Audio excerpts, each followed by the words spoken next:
El siguiente segmento tiene contenido o opinión. La entrevista en A Primera Hora. Analizamos los hechos del momento junto a sus protagonistas. Muy bien, 7:34, gracias. Seguimos aquí en A Primera Hora por Majestad Radio y Majestad Televisión. Hablemos un poco sobre el presente y el futuro de Pachacuti. Pachacuti, que hoy tiene la presidencia de la Asamblea Nacional, que tiene una vocalía en el Consejo de Administración Legislativa CAL, y obviamente hay una expectativa sobre lo que podría pasar después de las 10 de la mañana de este jueves, cuando la Asamblea se instale, veamos si se mantiene justamente esa convocatoria, y procede a la integración de las comisiones legislativas especializadas. Tiene la gentileza de atendernos Marlon Santi, coordinador del Movimiento Pachacuti. ¿Cómo le va, señor Santi? Bienvenido. Buenos días, un saludo a todos los quiteños y a todos los radioescuchas en esta mañana. Correcto. A ver, ¿cómo ha procesado? Empecemos tal vez por lo positivo, Marlon Santi. ¿Cómo han procesado ustedes la elección de Guadalupe Llori, que obviamente es la primera vez desde la existencia del movimiento Pachacuti y su primera participación electoral en 1996 que logran alcanzar la presidencia de la Asamblea?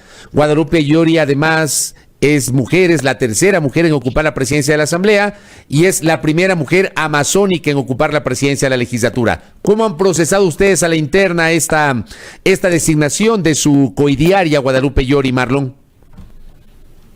Bueno, Guadalupe, en su accionar como presidente de la Asamblea, tiene que dinamizar ya una Asamblea que empiece sin tropiezos entrando en la agenda legislativa efectivamente con las propuestas que vengan de las distintas bancadas, pero dando prioridad al llamado de los ecuatorianos, las agendas que inculquen desde la Asamblea para integrar los pedidos de los sectores sociales y populares de la patria. Nosotros estamos presentando, igual como Movimiento Pachacuti, ya una agenda legislativa que es de conocimiento de todos los sectores o de las bancadas dentro de la agenda, la cual tiene que ir pragmatizándose con hechos reales de una aprobación, si es posible, por la mayoría de la Asamblea, y en esa responsabilidad Guadalupe Llori tiene que caminar firme, que las propuestas sean para el bien del país. Esa agenda que está preparando Pachacuti, ¿qué temas y qué leyes está incluyendo, Marlon? Mira, nosotros en días pasados dijimos al país que somos un movimiento que ampliamos a otros movimientos y por eso se firmó con Izquierda Democrática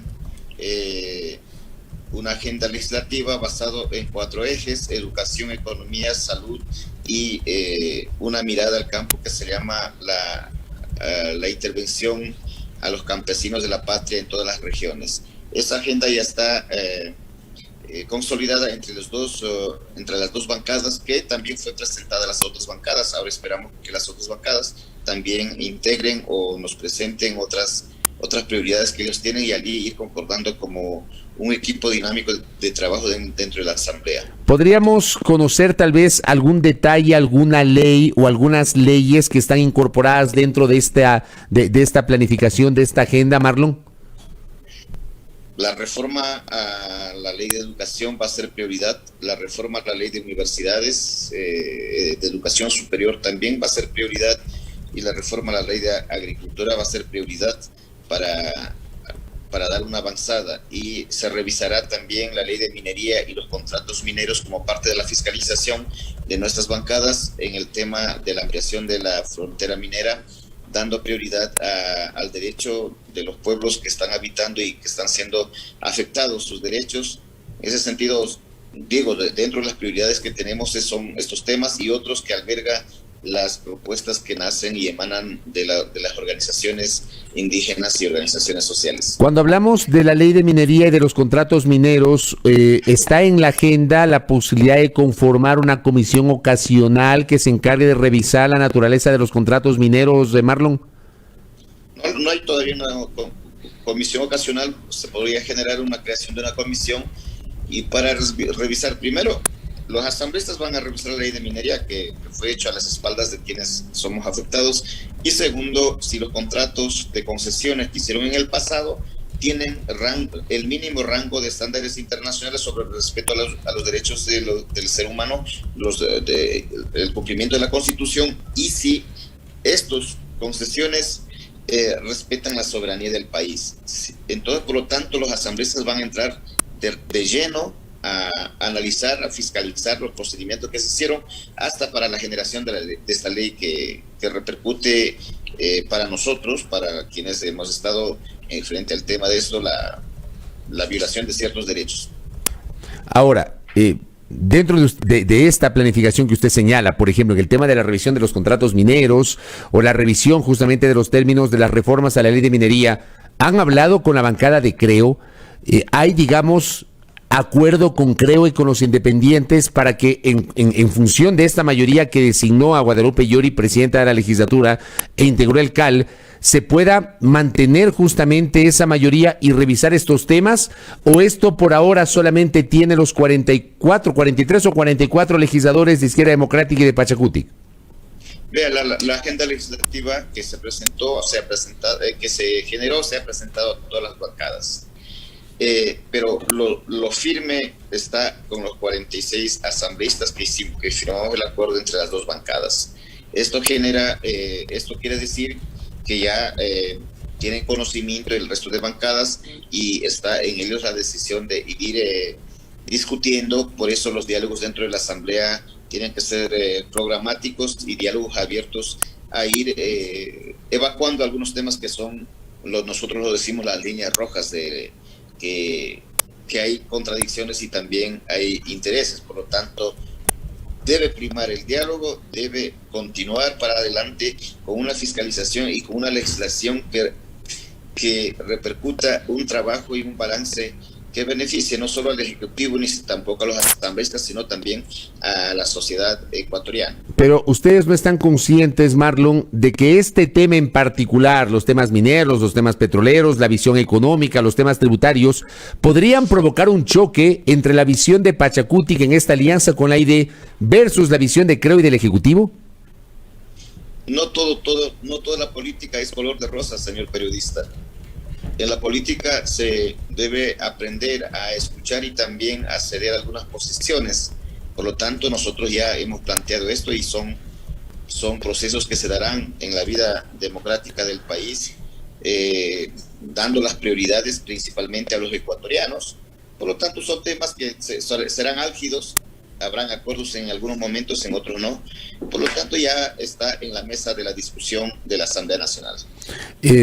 Correcto, no todo es color de rosa y hay que ceder. Yo le pregunto a usted, Marlon, ¿ustedes están dispuestos a ceder como Pachacutic, tomando en cuenta que obviamente hay líneas rojas y ustedes tienen una postura que el país la conoce sobre determinados temas, el tema de los recursos naturales, el tema de la minería, el tema petrolero, el tema de la visión económica? La postura de ustedes es una postura que el país la conoce y que está probablemente en las antípodas de otras visiones.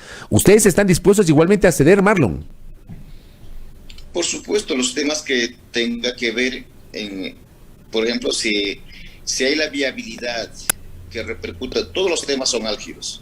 Si hay la viabilidad que repercuta el beneficio para los ecuatorianos, con mucho gusto, pero si la viabilidad es para el poder, para algunos que manejan el poder o para las corporaciones grandes, no hay posibilidad de esos temas.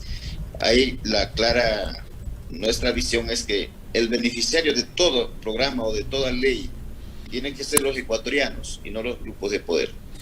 Pachacutic ha procesado en estas horas, Marlon Santi, que nos atiende en su condición de coordinador de esta organización política, está aquí en A Primera Hora, Pachacutic ha procesado ya en estas horas los anuncios de ayer de Yacu Pérez.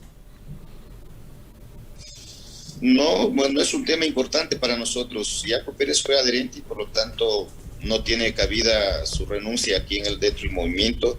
Le hemos dejado participar para la candidatura a la prefectura y para la candidatura a la presidencia, y creo que es un derecho de él de quererse retirar y estar libre y no estar sujeto a las reglas del Pachacutic. Lo respetamos su decisión, pero en Pachacutic no discutimos ese tema. Ni lo van a discutir tampoco, o sea, para ustedes es un asunto terminado. Así es un caso cerrado. Si él se fue, se fue. De acuerdo. Y de la CONAIE, sobre las elecciones de la CONAIE, la renovación de la conducción de la CONAIE, ¿cómo están ustedes manejando este tema y qué participación van a tener en ese sentido? Vea, el tema de las CONAIE es un tema organizativo que las organizaciones y sus representantes definirán. Nosotros, yo soy parte de una organización base que es el Paquiru, o el pueblo quichua de Pastaza, la que antes era la OPIP. Yo participaré como parte de esa organización en el Congreso, pero como vocero de Pachacutic, ya no, porque no está en la agenda de la CONAIE. Lo que yo entiendo, no está en la agenda de Pachacutic. Pachacutic tiene su procedimiento legal y constitucional basado en el régimen orgánico del movimiento Código de la Democracia y la Constitución, y es un movimiento político a la cual integran muchos compañeros adherentes que son parte de las organizaciones indígenas, y ahora hemos ampliado a la otra sociedad que no es indígena, y por lo tanto creo no voy a participar como representante de Pachacutic, sino como parte miembro de una organización indígena. Finalmente, ¿cuándo va a ser las elecciones de la CONAIE? No se sabe, no hay fecha. No tenemos fecha. La verdad no sé. ¿Y esta decisión de separar a Jaime Vargas de la presidencia de la CONAIE fue respaldada por usted y por Pachacutic, Marlon? Por supuesto, fue una discusión que se dio dentro del comité ejecutivo, no solo de Marlon Santi, es una decisión del comité ejecutivo y el comité de ética y disciplina. Correcto, pendientes de aquello. Marlon, le agradezco por estos minutos que nos ha facilitado para un poquito hablar sobre lo que está pasando a nivel político. Que tenga un buen día, Marlon Santi. Muchas gracias. A usted, muy amable. Marlon Santi, coordinador del movimiento Pachacutic, hablando justamente sobre la agenda legislativa. Nos ha expresado algunos temas que les interesa: las reformas a la ley de educación, el tema de las universidades, el tema agrario, el tema minero, y también ha hablado de la necesidad de revisar contratos mineros. Y claro, la pregunta del millón es si es que en ese momento habrá algún tipo de choque de trenes con la visión del Ejecutivo. Creo que esa es la pregunta que todos nos hacemos. Por otra parte, minimizó, yo creo que ese es el término, lo voy a utilizar, minimizó la decisión de Yacu Pérez Huartambel de separarse del movimiento Pachacutic, señalando que no es un tema importante. Respetamos, pero no lo discutimos aquí, nos ha dicho el coordinador del movimiento Pachacutic. Gracias a Marlon Santi. 7:46 en la primera hora.